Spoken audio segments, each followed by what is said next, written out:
Agora... E China tá lançando foguete também, colocando satélite que nem louco, né? Imagina se... E por isso que eles estão correndo na parte tecnológica, porque eles entenderam que o próximo salto deles não vai vir deles terem mão de obra abundante, sobrando. Primeiro porque a China tem um problema demográfico, e ninguém sabe disso. Vai faltar pessoas na China. Sério? Como assim? Essa é uma questão geopolítica, Vilela, e é muito interessante. Vai faltar? Você tem a questão da taxa de fertilidade. A taxa de fertilidade, o número mágico é 2,1. Qualquer coisa abaixo de uma taxa de fertilidade de 2,1, a população tá diminuindo. Tá ficando velha. Ela tá diminuindo. Taxa de fertilidade, é quantos nascem. Aqui no Brasil, estamos em quanto? Agora, nós estamos quase chegando no equilíbrio, assim, se já não caímos, eu não lembro de cabeça. Mas eu lembro que para 2030, a gente vai estar abaixo dos 2,1. Mas ainda é uma taxa ok. A China, ela tá 1,6, 1,7. Ou seja, a população vai começar a encolher. Qual o problema do encolhimento? Você vai falar, não, muita gente tem que encolher. Só que você não... Quem que compra? Quem que consome? Quem que faz a economia girar? Os jovens. Ele que quer ter uma casa, quer casar. Quer o aparelho novo. Isso, ele que move. E essa base jovem, ela precisa sustentar aquelas pessoas que estão aposentadas. E se você tem uma população muito velha que não trabalha mais e não se tem mais filhos... Você vai criar um problema, um déficit previdenciário de aposentadoria, o consumo, mão de obra vai acabar. Por quê? Vai parar de ter gente para trabalhar. Mas foi eles que quiseram isso, limitando o número de filhos? Foi, só que isso causou um problema. Por quê? Porque eles não conseguiram reverter, não reverteram a política a tempo. Eles criaram a política do filho único, só podia ter um filho. E eles fizeram isso por causa da superpopulação. Isso. Com medo de continuar crescendo. Tá. Só que agora eles têm um problema inverso. E durante esse período de crescimento absurdo da China, teve um boom demográfico, um bônus demográfico, que a gente chama, que é justamente um momento de uma parte da população muito grande ser ativa, produtiva, e uma parte ser muito jovem, uma parte pequena uma parte jovem ser muito pequena, que não trabalha, e a parte idosa também ser muito pequena. Então, é um cenário demográfico perfeito para você explodir de crescer. Agora eles vão viver um cenário inverso. Nenhum país ficou tão velho, com uma população tão grande, no nível de riqueza que a China tem, ou no nível de pobreza, ou no nível de desenvolvimento da China.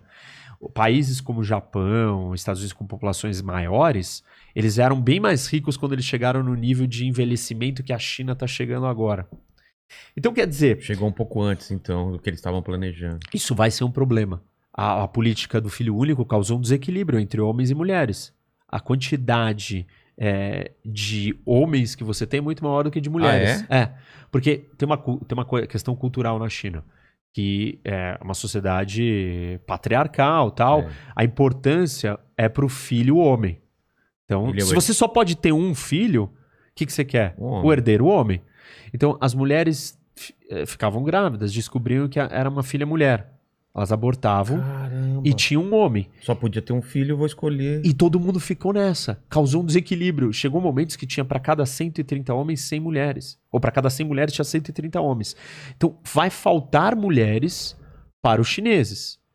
Você criou essa política do filho único, por exemplo, eles brincam que o Exército Vermelho, né, ele fala que criou um exército de pequenos imperadores. O filme Pequeno Imperador Chinês.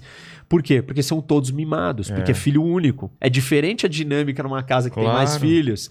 Então, assim, tem milhões de impactos nessa política demográfica e isso vai afetar a China como um todo. Como afeta vários outros países. A Alemanha tem problema com isso, por isso que a Alemanha está abrindo para a imigração. Os Estados Unidos é o único país desenvolvido que consegue ter uma taxa demográfica razoavelmente positiva. Por quê? Porque ele aceita muito imigrante.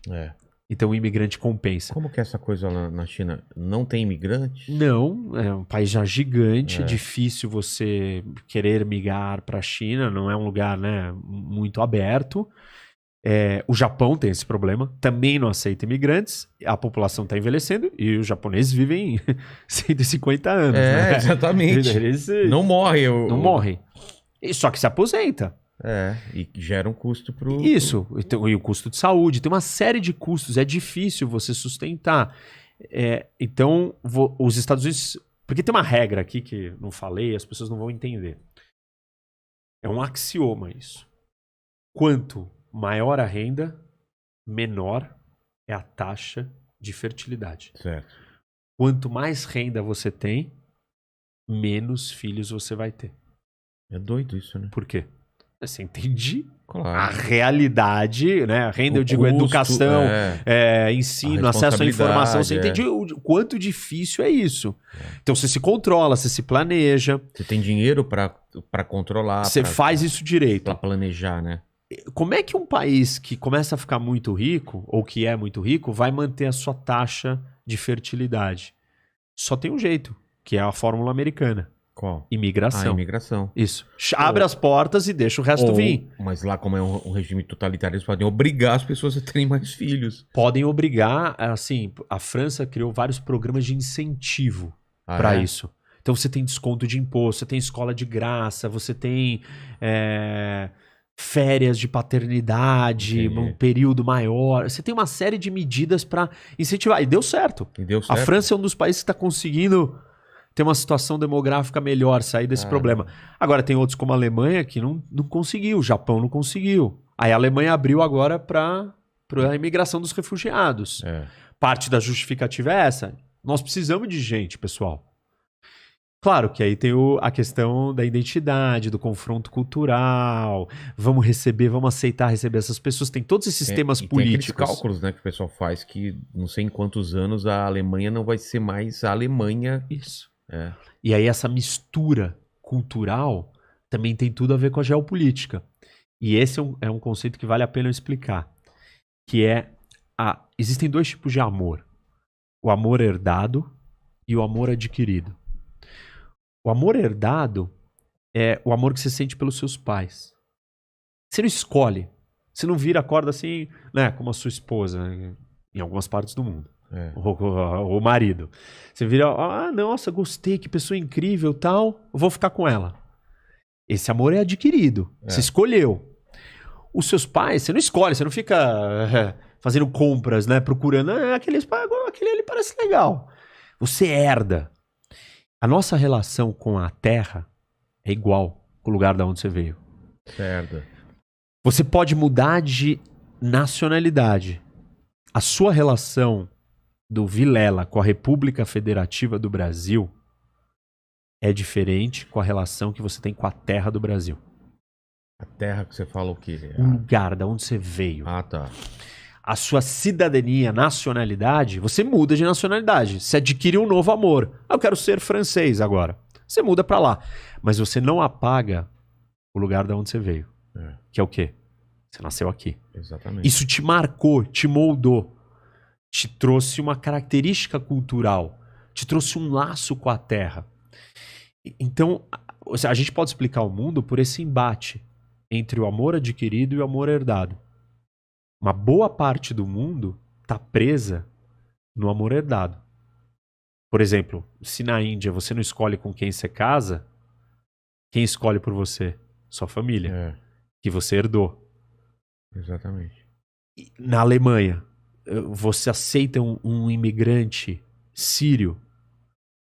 Se você aceitar, você está privilegiando o amor adquirido. Se você falar, não, eu não aceito, eles não têm nada a ver com a gente. Eu não estou dizendo que é legítimo, eu não estou julgando certo ou errado, só estou descrevendo como que acontece. Se você não aceitar, é porque você está privilegiando o seu amor herdado. Você fala, não, aqui nessa terra é quem é daqui. Esse é um grande embate entre globalização e uma visão cosmopolita do mundo. Por exemplo, entre os tradicionalistas, conservadores ou religiosos ou nacionalistas versus cosmopolita, internacionalista, sei lá como você quiser chamar. Globalização. Então, mas é uma coisa muito complicada de você avaliar e certamente quando você começa a avaliar, vem um monte de ranço ideológico e tal.